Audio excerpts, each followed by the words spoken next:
Séptimo paso. Humildemente le pedimos que nos liberase de nuestros defectos.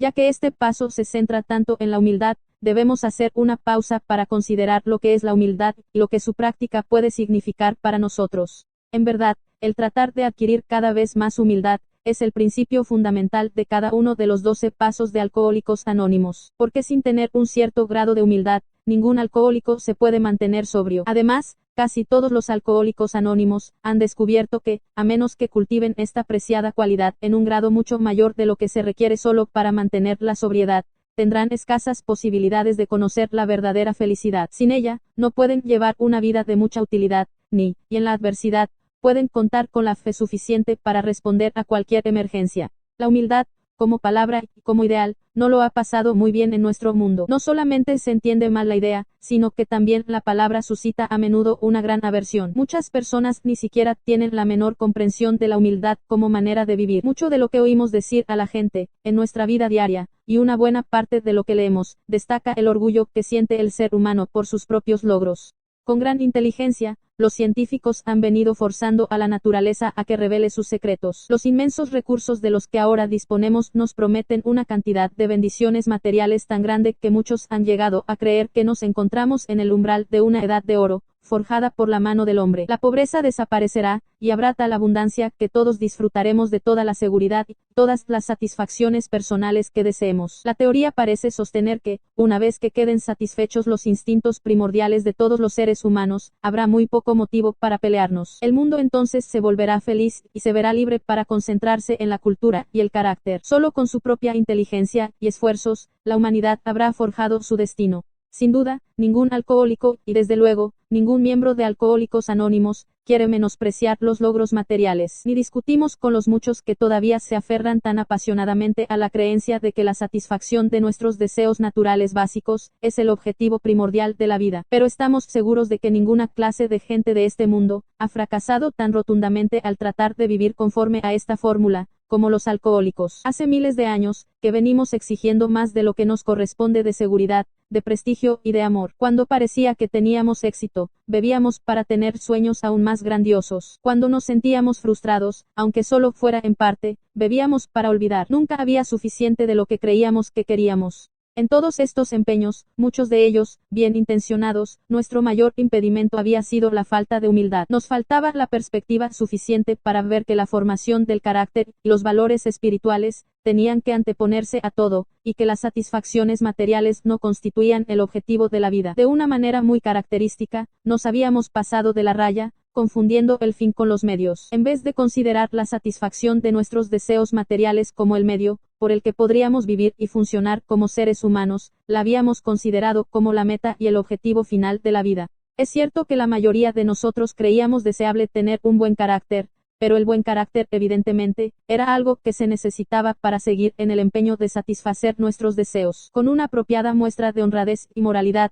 tendríamos una mayor probabilidad de conseguir lo que realmente queríamos. Pero siempre que teníamos que escoger entre el carácter y la comodidad, la formación del carácter se perdió en el polvo que levantábamos al perseguir lo que creíamos era la felicidad. Muy rara vez considerábamos la formación del carácter como algo deseable en sí mismo, algo por lo que nos gustaría esforzarnos, sin importar que se satisfacieran o no nuestras necesidades instintivas. Nunca se nos ocurrió basar nuestras vidas cotidianas en la honradez, la tolerancia y el verdadero amor a Dios y a nuestros semejantes. Esta falta de arraigo a cualquier valor permanente, esta incapacidad de ver el verdadero objetivo de nuestra vida, producía en nosotros otro mal efecto. Mientras siguiéramos convencidos de poder vivir contando exclusivamente con nuestras propias fuerzas y nuestra propia inteligencia, nos era imposible tener una fe operante en un poder superior. Y esto era cierto aun cuando creíamos que Dios existía. Podíamos tener sinceras creencias religiosas que resultaban infructuosas porque nosotros mismos seguíamos tratando de hacer el papel de Dios. Mientras insistiéramos en poner en primer lugar nuestra propia independencia,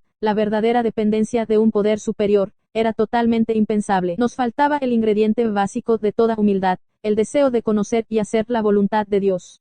Para nosotros, el proceso de alcanzar una nueva perspectiva fue increíblemente doloroso. Solo tras repetidas humillaciones, nos vimos forzados a aprender algo respecto a la humildad. Solo al llegar al fin de un largo camino, marcado por sucesivas desgracias y humillaciones, y por la arrolladora derrota final de nuestra confianza en nosotros mismos, empezamos a sentir la humildad como algo más que una condición de abyecta desesperación. A cada recién llegado a Alcohólicos Anónimos, se le dice, y muy pronto llega a darse cuenta por sí mismo, que esta humilde admisión de impotencia ante el alcohol, es su primer paso hacia la liberación de su dominio paralizador. Es así como, por primera vez, vemos la necesidad de tener humildad. Pero esto no es sino un mero comienzo. La mayoría de nosotros tardamos mucho tiempo en librarnos completamente de nuestra aversión a la idea de ser humildes, en lograr tener una visión de la humildad como una conducta hacia la verdadera libertad del espíritu humano, en estar dispuestos a trabajar para conseguir la humildad como una cosa deseable en sí misma. No se puede dar una vuelta de 180 grados en un abrir y cerrar de ojos a toda una vida encaminada a satisfacer nuestros deseos egocéntricos. Al principio, la rebeldía pone trabas a cada paso que intentamos dar.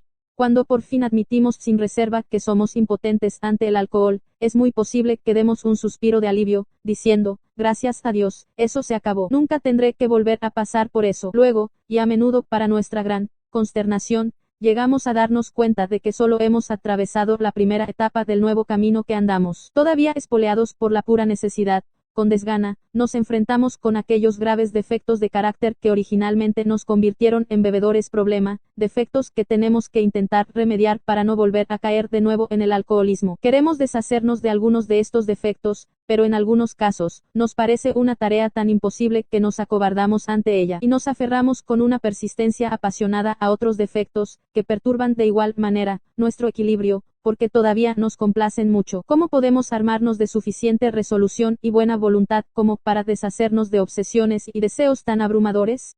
Pero de nuevo nos vemos impulsados a seguir, debido a la conclusión inevitable que sacamos de la experiencia de Alcohólicos Anónimos, de que la única alternativa a intentar perseverar con determinación en el programa, es la de caer al borde del camino. En esta etapa de nuestro progreso, nos vemos fuertemente presionados para hacer lo debido, obligados a elegir entre los sufrimientos de intentarlo y los seguros castigos de no hacerlo. Estos primeros pasos en el camino los damos a regañadientes, pero los damos. Es posible que todavía no tengamos la humildad en muy alta estima, como una deseable virtud personal, pero, no obstante, nos damos cuenta de que es una ayuda necesaria para sobrevivir. Pero al haber mirado algunos de estos defectos honradamente, y sin pestañear, después de haberlos discutido con otra persona, y al haber llegado a estar dispuestos a que no sean eliminados, nuestras ideas referentes a la humildad empiezan a cobrar un sentido más amplio. En este punto, es muy probable que hayamos obtenido una liberación, al menos parcial, de nuestros defectos más devastadores. Disfrutamos de momentos en los que sentimos algo parecido a una auténtica tranquilidad de espíritu. Para aquellos de nosotros que hemos conocido únicamente la agitación, la depresión y la ansiedad, en otras palabras, para todos nosotros, esta recién encontrada tranquilidad es un don de inestimable valor. Algo verdaderamente nuevo se ha hecho parte integrante de nuestras vidas. Si antes la humildad había significado para nosotros la abyecta humillación, ahora empieza a significar el ingrediente nutritivo que nos puede deparar la serenidad. Esta percepción perfeccionada de la humildad desencadena otro cambio revolucionario en nuestra perspectiva. Se nos empiezan a abrir los ojos a los inmensos valores que provienen directamente del doloroso desinflamiento del ego. Hasta este punto, nos hemos dedicado mayormente a huir del dolor y de los problemas. Huíamos de ellos como quien huye de la peste. Jamás queríamos enfrentarnos a la realidad del sufrimiento. Nuestra solución siempre era la de valernos de la botella para escapar. La formación de carácter por medio del sufrimiento puede que le sirviera a los santos, pero para nosotros no tenía ningún aliciente. Entonces, en Alcohólicos Anónimos, miramos alrededor nuestro y escuchamos. Y por todas partes, veíamos los fracasos y los sufrimientos transformados por la humildad en bienes inapreciables. Oíamos contar historia tras historia de cómo la humildad había sacado fuerzas de la debilidad. En todo caso, el sufrimiento había sido el precio de entrada en una nueva vida. Pero este precio de entrada nos había comprado más de lo que esperábamos. Traía consigo cierto grado de humildad, la cual, pronto descubrimos, aliviaba el sufrimiento. Empezamos a temerle menos al sufrimiento y a desear la humildad más que nunca. Durante este proceso de aprender más acerca de la humildad, el resultado más profundo era el cambio de nuestra actitud para con Dios. Y esto era cierto, ya fuéramos creyentes o no. Empezamos a abandonar la idea de que el poder superior fuera una especie de sustituto mediocre a quien recurrir únicamente en emergencias. La idea de que seguiríamos llevando nuestras propias vidas, con una ayudita de Dios de vez en cuando, empezaba a desaparecer. Muchos de los que nos habíamos considerado religiosos, nos dimos repentina cuenta de lo limitada que era esta actitud. Al negarnos a colocar a Dios en primer lugar, nos habíamos privado de su ayuda. Pero ahora las palabras "por mí mismo nada soy, el Padre hace las obras" empezaban a cobrar un significado muy prometedor. Vimos que no siempre era necesario que fuéramos humillados y doblegados para alcanzar la humildad. El sufrimiento incesante no era la única forma de alcanzarla, nos podía llegar igualmente por estar bien dispuestos a buscarla. Ocurrió un viraje decisivo en nuestras vidas, cuando nos pusimos a conseguir la humildad como algo que realmente queríamos, y no como algo que debíamos tener. Marcó el momento en que pudimos empezar a ver todas las implicaciones del séptimo paso. Humildemente le pedimos que nos liberase de nuestros defectos. Al prepararnos para dar el séptimo paso, puede que valga la pena volver a preguntarnos cuáles son nuestros objetivos más profundos. A cada uno de nosotros, le gustaría vivir en paz consigo mismo y con sus semejantes. Nos gustaría que se nos diera la seguridad de que la gracia de Dios puede hacer por nosotros aquello que no podemos hacer por nosotros mismos. Hemos observado que los defectos de carácter que se originan en deseos indignos y miopes, son los obstáculos que bloquean nuestro camino hacia estos objetivos. Ahora vemos con claridad que hemos impuesto exigencias poco razonables en nosotros mismos, en otras personas, y en Dios.